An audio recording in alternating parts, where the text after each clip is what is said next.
Hi, everybody. I'm here at the beautiful courtyard of Westminster Presbyterian Church on this Saturday morning, and I want to talk to you today about the D word, death. Now, there was a time when people were much closer to death because we were much closer to nature and the rhythms of nature. Disease, of course, was much more prevalent and dangerous. And when someone did die, we took their body, and the next day we put it in the living room or the parlor, and people came for a viewing to pay their respects.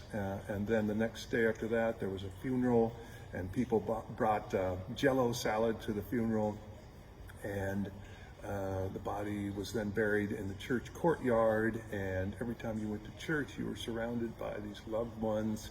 And so because death was closer to us than it is now, we had to manage and learn to manage this sense of vulnerability of being human on a day-by-day basis. Of course, we've pushed that back. Thanks to technology and science, we have health care that is wonderful. We live long lives. When I go to visit my mother, I have breakfast with her, and as she's eating her very healthy cereal with blueberries on it, she's got like 6 to 8 pills there, and she tells me what each one is for. One is a prescription perhaps, but the rest are vitamins and fish oil and alfalfa. And I laugh and say, "Mom, you're going to live forever." And we are living so much longer. Pension funds are wondering how they're going to fund these 25 to 30-year retirements as people live longer, how they fund them without going bankrupt. And nowadays when someone does die, their body is quickly whisked away and is cremated, and then we have a memorial for them maybe 2 weeks or a month later. And so we've managed to kind of push death out of our lives, so we're just not used to managing our fear of death on a day-to-day basis. But then something like this coronavirus pandemic hits, and wow, there is panic. And we're not sure what to do. Whereas before you managed your anxiety by making a Jell-O salad and bringing it to the funeral. Now we line up at Costco to hoard up on toilet paper and hand sanitizer, because that's how we kind of manage our emotions in this culture, as we kind of buy things. The Apostle Paul had this kind of very nonchalant view of death. In one place he says, "If we live, we live to the Lord, and if we die, we die to the Lord. Whether we live or die, we are the Lord's." In another place, he kind of talks about, life and death. Well, if I live, it'll be best for you. It'll be best for the church because I'll be here to instruct you.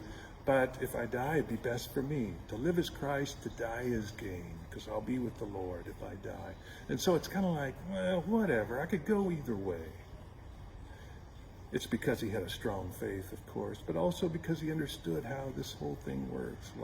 Death is a part of life. Jesus said, unless a seed fall into the ground and die, it can't grow up to new life. We panic because we hear of shortages of ventilators, or we hear of what's happening in Italy and so many people dying, and we're waiting for this next wave to come. I would encourage you today to lean into nonchalance as you lean into your faith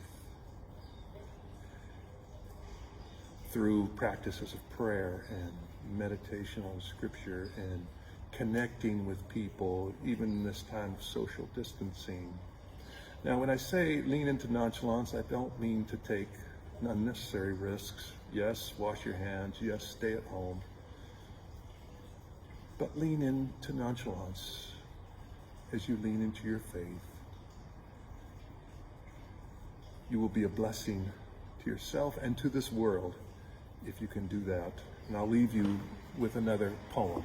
And this one from a great hymn, the last two verses of Our God, Our Help in Ages Past.